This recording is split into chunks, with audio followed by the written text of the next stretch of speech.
Operação Currículo, operação da Polícia Federal na UESP, na Universidade Estadual do Piauí. Uma operação que foi feita em conjunto pela Polícia Federal, Controladoria Geral e Ministério Público Federal. A repórter Indira Gomes tem mais detalhes a respeito desse trabalho de investigação. Ela traz informações direto da Controladoria. Indira Gomes, boa tarde para você. Boa tarde, Joelson. A Operação Currículo apontou aí pagamentos irregulares em torno de R$270 mil pagos no ano de 2016 a pessoas que receberam essas concessões de bolsas de 2 programas federais. Esse levantamento foi feito pela Controladoria Geral da União e está aqui com a gente a superintendente da Controladoria Geral da União no Piauí, Érica Lobo. Doutora Érica, quais foram os indícios que levaram a CGU a constatar essas irregularidades? Boa tarde.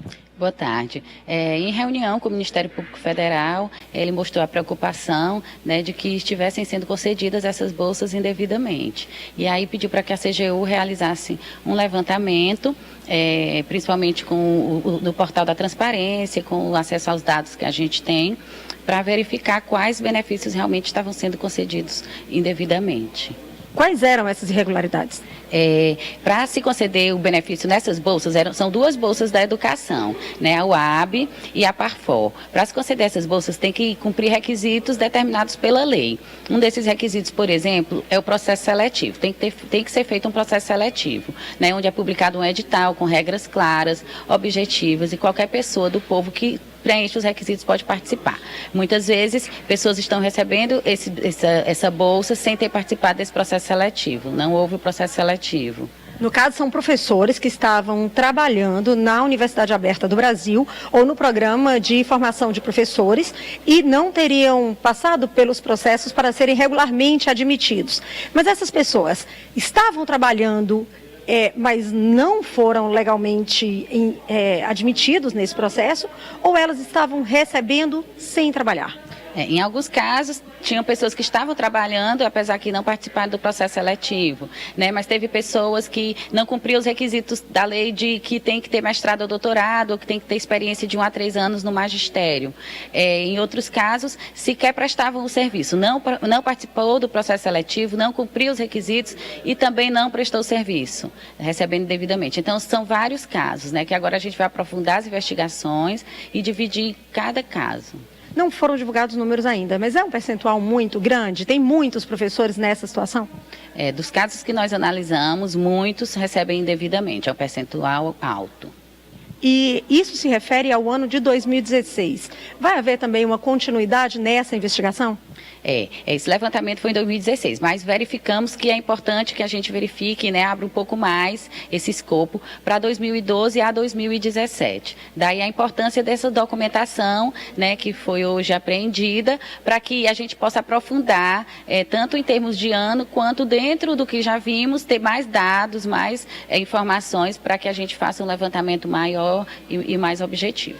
Superintendente Joelson tem uma pergunta do estúdio. Pois não, Joelson? Bom, Indira e superintendente, boa tarde para a senhora. Eu gostaria de saber, segundo a informação que a Polícia Federal divulgou em nota, R$276 mil podem ter sido gastos indevidamente com pessoas que não tinham o direito de receber salários ou dinheiro por causa dessas bolsas.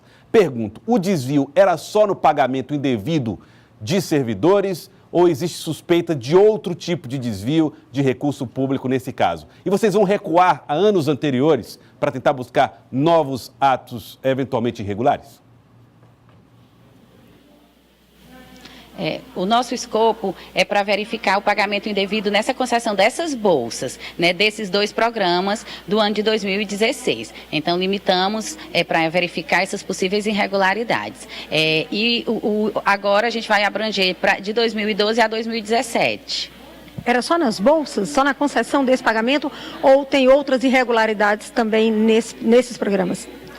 Que nós verificamos na auditoria, né, o objeto mesmo da fiscalização, na concessão indevida dessas bolsas. Qual é o próximo passo? Essas pessoas vão ser chamadas para prestar esclarecimentos? Aí agora é continuar com o processo, né? O processo administrativo aqui na CGU, a gente termina com a auditoria, encaminha para a polícia e para o Ministério Público. Com base nesses documentos, a CGU vai fazer novos levantamentos, vai fazer novos cruzamentos, detectar novos casos, né? Isso tudo em parceria com o Ministério Público Federal e com a polícia. O Ministério Público é quem cabe entrar com as ações judiciais cabíveis que ele entender, né? E se houver também participação comprovada de servidor público da universidade, também tem que instaurar um processo administrativo para sofrer as penalidades cabíveis. Joelson, tem mais um questionamento do estúdio. Gostaria de saber, Indira, para a gente finalizar, os pagamentos das bolsas, sejam regulares ou suspeitos, eles vão continuar até o fim das investigações?